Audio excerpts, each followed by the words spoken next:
So this is my full review of the QD OLED from Samsung, the S95B. Now this is dividing a lot of opinion from people, and it's not perfect. Right out of the box, I'm going to say that.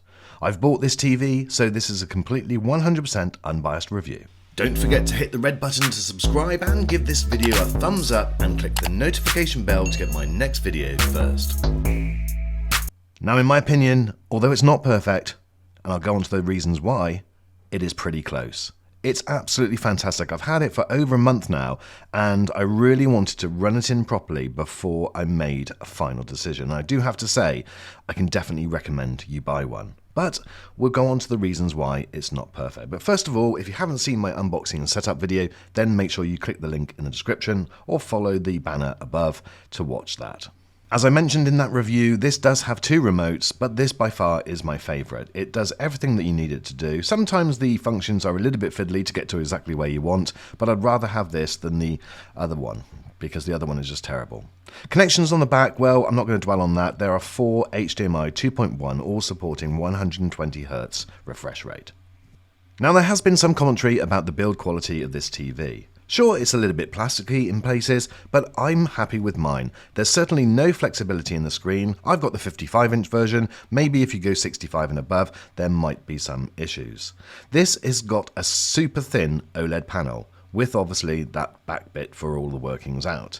But the panel itself is very, very thin. In fact, it's less than 10 millimeters. I measured it at around 9.42 millimeters.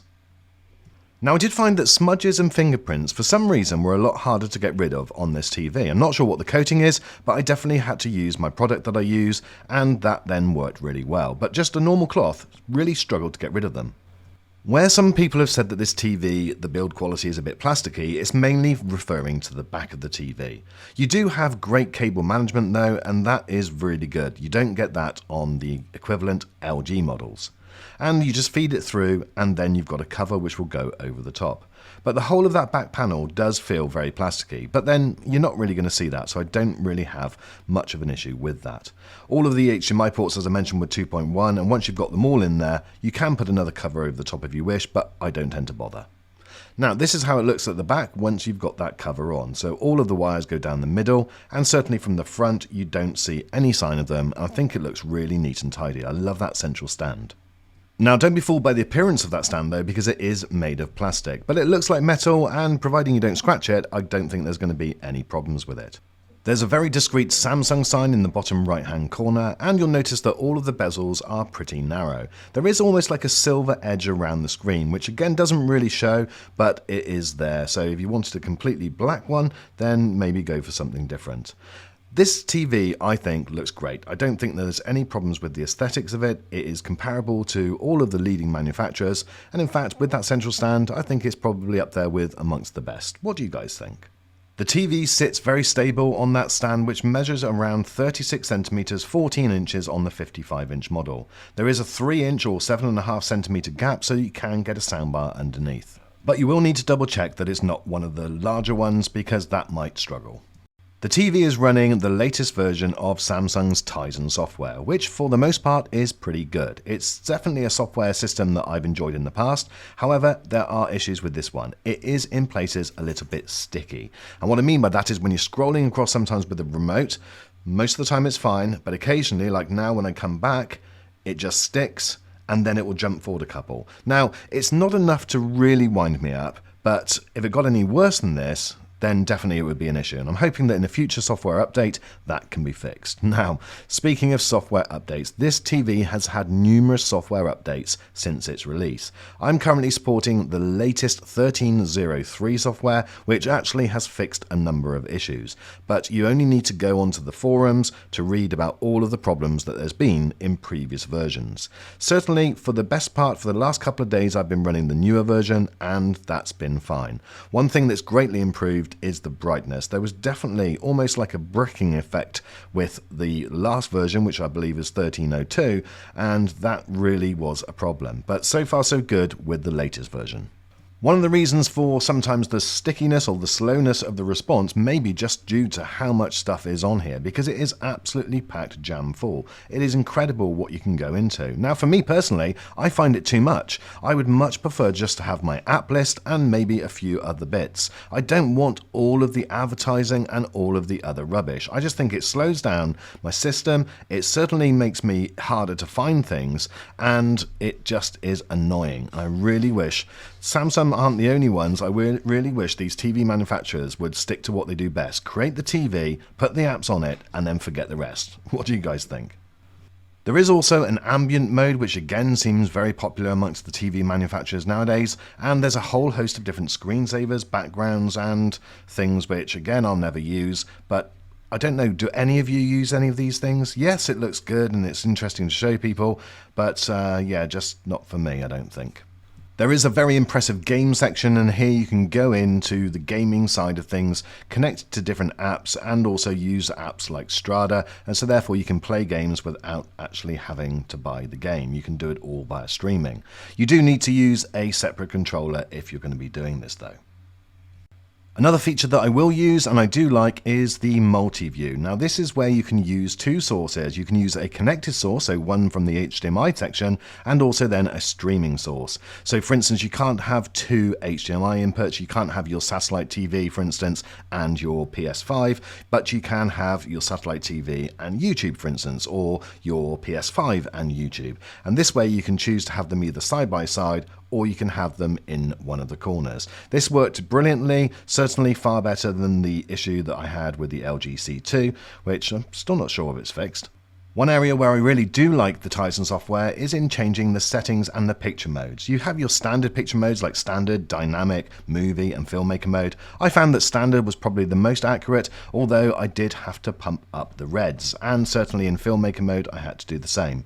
Now I am going to be doing a separate video about the settings on this TV, because out of the box they are not very good at all. You definitely need to go in and change things. Now I did start to do that within this video, but it was just going on too long. So the easiest thing for me to do, if you're interested, I'm going to do a separate video into the settings and how close I got it to the calibrated settings after changing and making the changes. So that will be purely for guest people that are buying this TV or already have it. But the good news is that you've got incredible amount of choice. You can really go in and make this picture look fantastic. But believe me, you will have to make changes unless you're happy with the presets that it comes with. So now on to gaming, and well, this TV, in my opinion, is one of the best TVs that you can buy for gaming.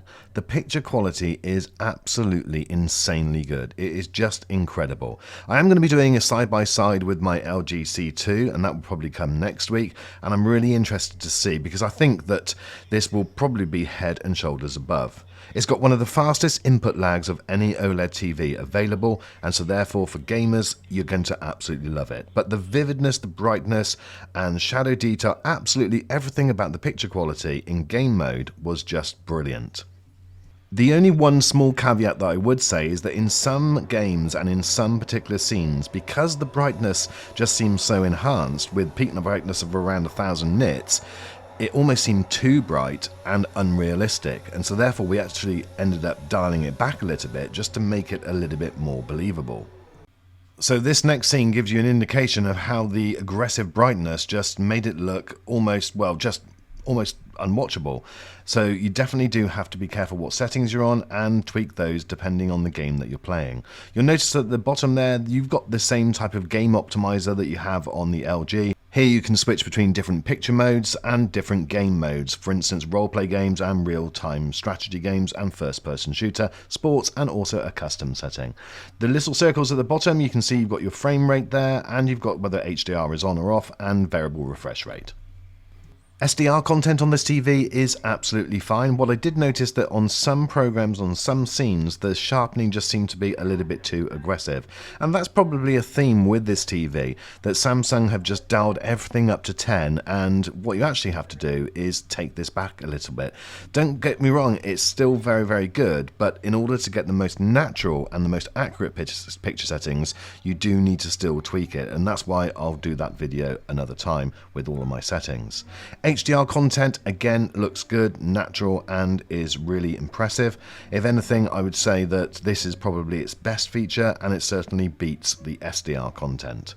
To give you some idea, in a 10% window, SDR content gives you around 500 nits, and the brightness on an HDR 10% window is roughly around 1000.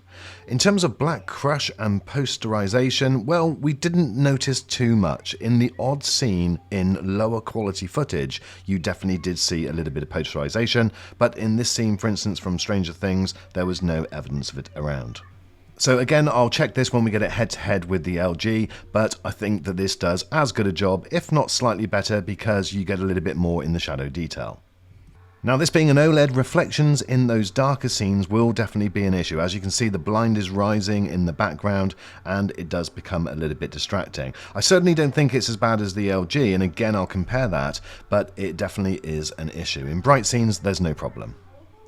So my friends, in summary, this is an excellent TV. It really has got the capability of delivering a brilliant picture, but it doesn't come necessarily straight out of the box like that, and you do need to play with the settings depending on what you're watching. So I will do those head-to-head videos, and I'll do the settings video. That'll be coming in the next week or so, so make sure you hit the red button to subscribe. If this video has been helpful, then do consider giving it a like, and let me know what your thoughts are in the comments. Thank you so much, guys, for watching, and I really look forward to seeing you on the next video.